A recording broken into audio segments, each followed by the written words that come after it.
So a number of years ago, um, I I noticed something. It wasn't that I hadn't experienced it, but I sort of distinguished it for myself, and I called it the practice space, or I called it the sacred space because it felt very sacred to me. Um, but basically, it was a space uh, where I felt comfortable attempting things without a perceived critique. Um, so there were no critical stakes in play. However, at the same time, it was a space where I could observe how I was doing. So that's why I called it the practice space, because I could practice. I felt empowered to try things, and I didn't feel a lot of imagined criticism or internal criticism. It was really just a place to play and see what happened. And I think I noticed it because I was staying at a friend's place when they were out of town.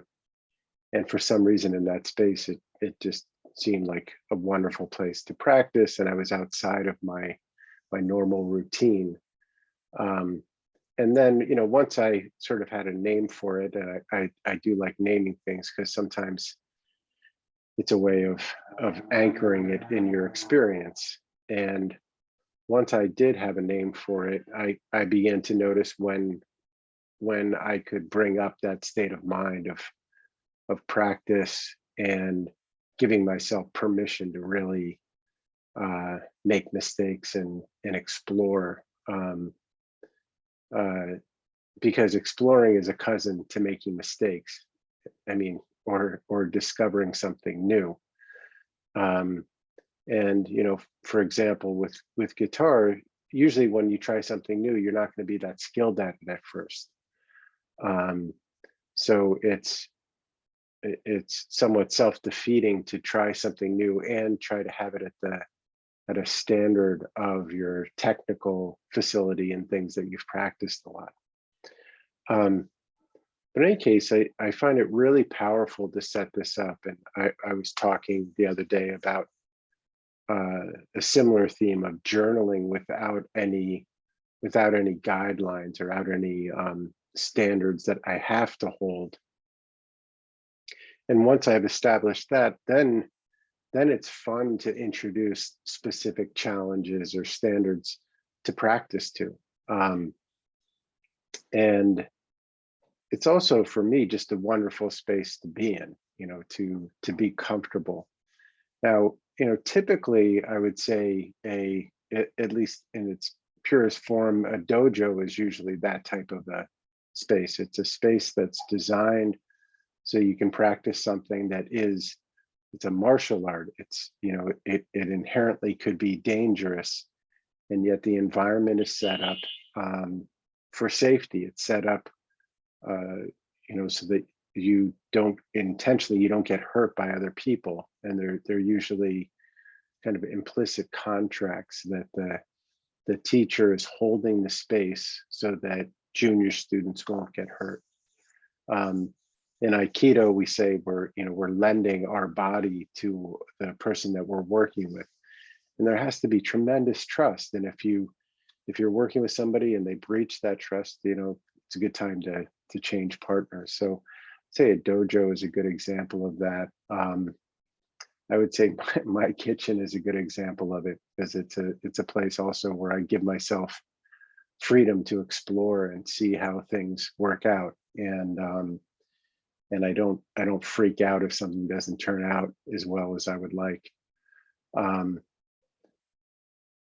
And at the same time that these different spaces can be a practice space, it's also, I find it useful to notice when it's my thinking that's making it other than that. When I'm imagining critique, or I might be imagining a performance or a speaking engagement where I believe I'm held to a standard, and that will immediately frees me up.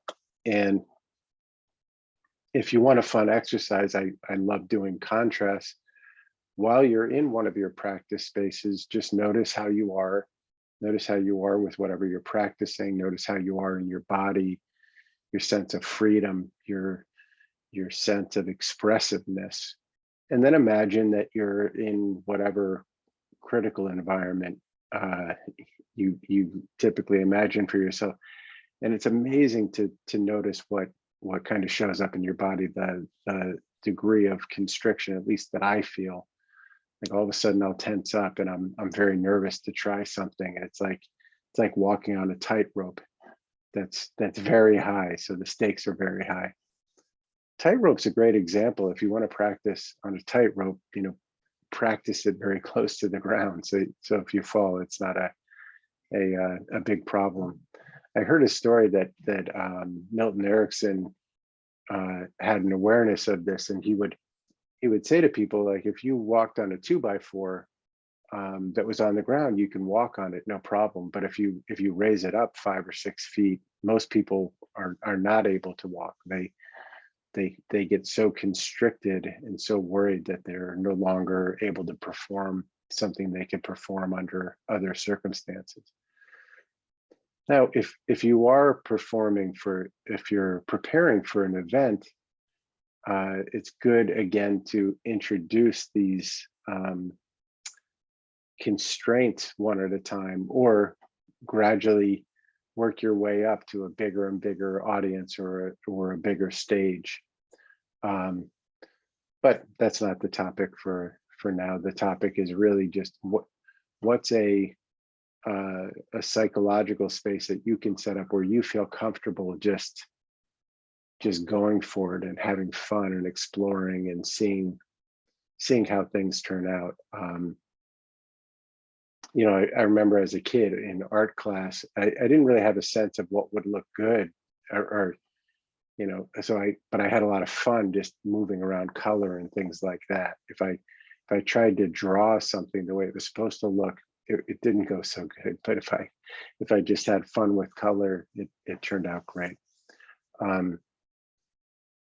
Now, in the case where I first noticed this for myself, the first place, my friend's apartment, it was very useful for me to have a physical space where that was the guideline. And that was an easy way to train my nervous system. Like the minute I got into that space, that state of mind was there. And once I had established it there, then it was easier for me to move it into other locations. I could actually just mentally imagine that I was at my friend's place, and all of a sudden that freedom of expression was there.